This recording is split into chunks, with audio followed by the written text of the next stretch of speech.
बिस्मिल्लाहिर्रहमानिर्रहीम अस्सलाम वालेकुम। ज़िला खैबर के इलाके वादी तिरा में कल एक इंतहाई अफसोसनाक वाक़या पेश आया, जहाँ पे अवामी एहतजाज पर बरह रास्त फायरिंग की गई, उन पर गोलियां बरसाई गई और उनमें तकरीबन 5 से ज़ायद अफराद शहीद और 15 से ज़ायद अफराद ज़ख्मी किए गए।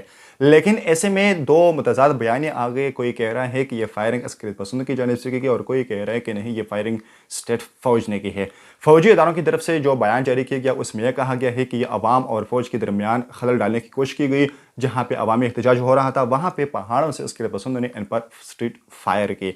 लेकिन ऐसे में मैं आप लोगों को आज की इस वीडियो में हकायक बताऊंगा कि क्या आखिर ये फायरिंग फ़ौज ने की है या ये फायरिंग अस्करियत पसंद की जानिब से की गई है। वहाँ पे जो इन्हीं शाहिदीन थे और जो वीडियो सबूत मौजूद थी, उन तमाम के मुताबिक मैं आप लोगों को सबूत के साथ बात करूँगा कि आखिर यहाँ पे हुआ क्या और ये मामला यहाँ तक आखिर पहुँचा कैसा। मगर यहाँ पे एक सवाल ये भी उठा है कि ये इलाका किसके इख्तियार में आता है और ये यहाँ के जो अवाम है, यहाँ के जो लोग हैं, इनका ये पहला वाक़या हरगिज़ नहीं है कि आप कहें कि ये पहला वाक़या हुआ है और ये लोग मुंतशिर हो गए हैं, वहाँ पे हमला किया, ये क्या वो क्या, बल्कि रोज़ाना की बुनियाद पर यहाँ के अवाम, ज़िला खैबर के अवाम, तिरा के अवाम, यहाँ के जो लोग हैं, गैरतमंद लोग हैं, इंतहाई निहत्ते अवाम है, लेकिन ये हर रोज़ जनाजे उठाते उठाते थक चुके हैं।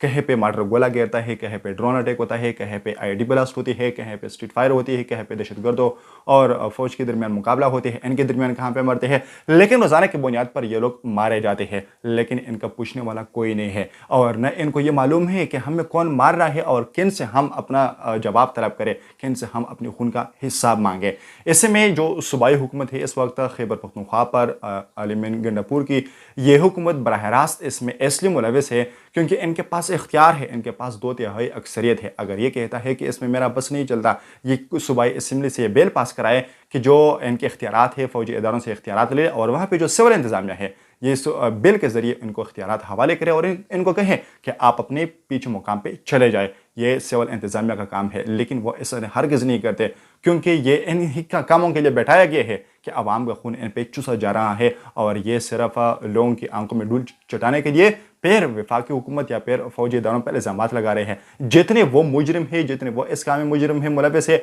उतने ही यही हुकूमत, सूबाई हुकूमत भी इसमें मुलविस है। मैं आप लोगों को एक और बात बताता चलूँ कि ये जो ज़िला खैबर है, यहाँ से तहरीक इंसाफ के 6 नुमाइंदे हैं। आप हैरान हो जाएंगे कि एक ही ज़िले से तहरीक इंसाफ के 6 नुमाइंदे हैं।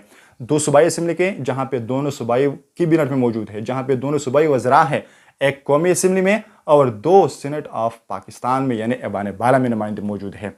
इन सब के बावजूद यहाँ के जो नुमाइंदे हैं न वहाँ पे जाते हैं, न वहाँ पे आवाम का पूछते हैं और न ही उनकी पुरसन हाल के लिए कोई वहाँ पे मौजूद है। लेकिन ऐसे में अगर वहाँ पे जो आवाम है वो अगर आकर उठती हैं और फौजी इदारों से इंसाफ तलब करते हैं क्योंकि वहाँ पे मौजूद है और उनकी जो रियासती रट है वहाँ पे यही लोग कायम करते हैं, तो ये लोग, ये वाक़या कुछ यूँ पेश आया कि परसों एक छोटी बच्ची थी, मार्टर गोला गिरने से वो शहीद हो गई और उनके जो लवाहकीन थे उन्होंने इनका हक़ मांगने के लिए, इनका खून का हिसाब मांगने के लिए इन्होंने एहतजाज किया, अवामी एहतजाज किया और इसकी लाश को उठाकर मैदान बाज़ार में ले आ गए। जैसे ही ये लोग मैदान बाज़ार में आ गए तो चूँकि आप लोगों को मैंने पहले भी बताया कि यहाँ पे जो हुकूमत चलती है, यहाँ पे जो इंतज़ामिया चलती है वो फ़ौज की चलती है और यहाँ पे सारा निज़ाम फ़ौज ही चलाते हैं। यहाँ पे सिविल हुकूमत भी ये है और सब कुछ यही है, इनके पास तमाम के तमाम इख्तियारात मौजूद है जो सूबाई हुकूमत इनको दे चुकी है। तो जैसे ही ये लोग आके तो बारगेट के सामने ये लोग बैठ गए, इनका जनाजा बैठाया गया, तो तकरीबन 2-3 घंटे तक ये एहतजाज चल रहा था। ऐसे में मुजाहिरीन मुश्ताल हो गए।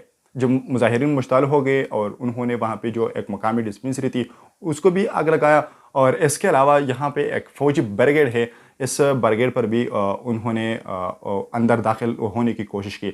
लेकिन जैसे ही ये लोग अंदर दाखिल हो रहे थे वहाँ पे उन पर बराह रास्त पहले आंसू गैस का इस्तेमाल किया गया और फिर इन पर स्ट्रीट फायरिंग की गई। ऐसे में तमाम वीडियो सबूत मौजूद है कि स्ट्रीट फायर किसने की है। ये वहाँ पे जो ब्रिगेड इंतज़ामिया है उसी ने ही इन अवाम पर बराह रास्त स्ट्रीट फायर की गई, जो कि बाद में इन लोगों ने मान भी लिया, इनके साथ जरगा हुआ और इन्होंने इस पर माफ़ी भी मांग ली और ये भी कहा कि जो लोग इस वाक़े में मुलविस है हम इनको कैफ़रे किरदार तक पहुँचाएंगे। तो यह बात यहाँ पे तो ख़त्म हो गई कि यह फायरिंग अस्करियत पसंदों की जानिब से की गई। अस्करियत पसंदों का यहाँ पे कोई ताल्लुक नहीं, वो इस एहतजाज में मेहनत होती है और न इस एहतजाज में उनका कोई काम था। हाँ, अगर उनका काम है वो भी आवाम को मार रहे हैं और यहाँ से दोनों जानिब से आवाम को ही मारे जा रहे हैं। लेकिन यहाँ पे रियासती इदारों की नाकामी ये भी तो है कि अगर अवाम एहतजाज कर रहे हैं, अवाम वहाँ पे एहतजाज पर है, तो इनको सिक्योरिटी देना भी तो आप लोगों की जिम्मेदारी बनती है ना। तो फिर आप लोग किस बुनियाद पे कह रहे हैं कि ये फायरिंग अस्करी पसंदों ने की है? अगर उन्हीं ने की है तो भी आप जिम्मेदार हैं, क्योंकि यहाँ पे तमाम की तमाम जिम्मेदारियां आप लोगों के पास मौजूद है। वहाँ पे अमन लाना, अमन कायम करना, आवाम की हिफाजत करना, आवाम के जान और माल की हिफाजत करना, ये तमाम के तमाम सब की सब आप लोगों की जिम्मेदारी है। तो इसलिए ये जो फायरिंग की गई है ये बरह रास्त वहाँ से बरगेड से की गई है और इन पर बरह रास्त गोलियाँ चलाई गई है, जो कि ज़िला खैबर की तारीख़ का एक इंतहाई अदनाक वाक़या है। मगर ये भी हरगिज़ पहला वाक़या नहीं है। रोज़ बरोज़ ये वाक़यात बढ़ते चले जा रहे हैं और दहशतगर्दी बढ़ती चली जा रही है और वहाँ के आवाम का जीना हराम कर दिया है। तो ऐसे में क्या बनता है आने वाले वक्तों में, ये इंशाल्लाह हम देखेंगे। अल्लाह ताला खैर करे। शुक्रिया।